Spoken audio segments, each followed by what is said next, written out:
আমার একটা চেষ্টা সবসময় থাকে যে যখন যে মুহূর্তে আমি যার সাথে কাজ করছি তার কাছ থেকে কিছু না কিছু একটা শিখে আসে এবং সে কিছু না কিছু জায়গাটা অবশ্যই ভালো কিছু হতে হবে, পজিটিভ কিছু হতে হবে।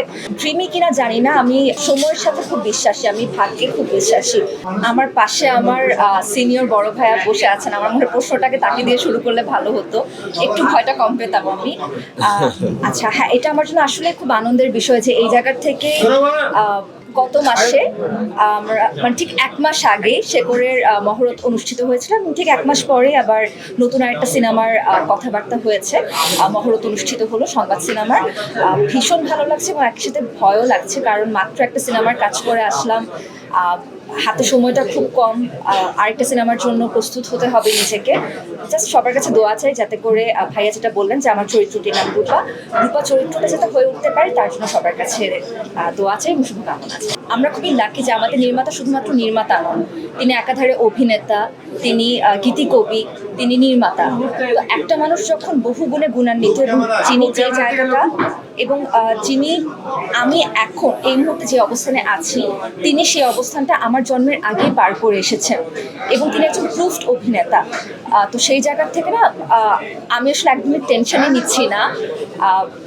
শেকর সিনেমাতে যেমন আমি রিল্যাক্সলি ছিলাম যে আমার নির্মাতা আমাকে যা বলবেন আমি ঠিক সেভাবেই কাজটা করব, এই সিনেমার ব্যাপারেও তাই।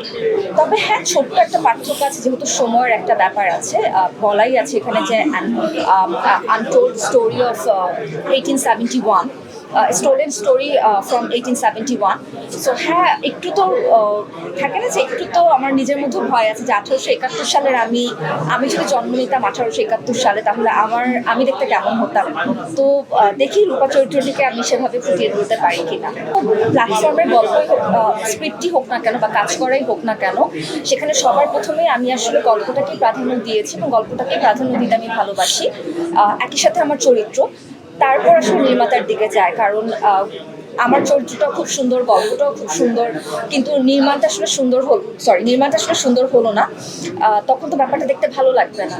আবার তারপরে এক্সিকিউশনটা প্রপারলি হতে হবে। তো একটা সিনেমা না, শুধু সিনেমা না, নাটক হোক, ওটিটি হোক, সিনেমা হোক, সব কিছুই না একটা সুন্দরভাবে হতে হয় এবং ধাপে ধাপে হতে হয়। আমরা এই মুহূর্তে একদম ইনিশিয়াল পর্যায়ে আছি এবং যে কোনো গল্পই হোক না কেন, সেটা যে কোনো প্ল্যাটফর্মের স্ক্রিপ্টই হোক না কেন, এই ধাপগুলো যদি আমার কাছে মনে হয় যে হ্যাঁ ক্লিয়ার, তখন সেই গল্পের সাথে কাজ করতে আসলে ভালো লাগে। আর একটু আগে যেমন বললাম যে আরমান ভাই আসলে একাধারে অনেক কিছু, তো সেজন্য তাকে ওই ভরসার জায়গাটা এসে যায় তার প্রতি। কারণ আমি জানি তিনি যখন আমার চরিত্রটি নিয়ে ভাবেন তখন তিনি একজন নির্মাতার জায়গা থেকেও ভাবেন, আবার একজন অভিনেতা হয়েও ভাবেন। তো এটা আমার জন্য আসলে একটা প্লাস পয়েন্ট যে একই সাথে আমি একজন অ্যাক্টিং ডিরেক্টর এবং ডিরেক্টর পাচ্ছি। আশা করছি যে আমি আমার জায়গার থেকে আমি আমার শতভাগ দিয়ে চরিত্রটিকে ফুটিয়ে তুলতে পারবো আপনাদের সামনে। শিখবো আমি জানি না, কিন্তু আমার একটা চেষ্টা সবসময় থাকে যে যখন যে মুহূর্তে আমি যার সাথে কাজ করছি তার কাছ থেকে কিছু না কিছু একটা শিখে আসে এবং সে কিছু না কিছু জায়গাটা অবশ্যই ভালো কিছু হতে হবে, পজিটিভ কিছু হতে হবে। কারণ আমি পজিটিভ ব্যাপারগুলোতে খুব বিশ্বাসী, আমি চাই আমার সাথে সব কিছু ভালো হোক। তার জন্য আমি চেষ্টা করবো তার ভেতর থেকে যা কিছু ভালো আছে তার সব কিছু আমার মধ্যে থাকে না অ্যাডাপ্ট করার, আমি এটা চেষ্টা করব।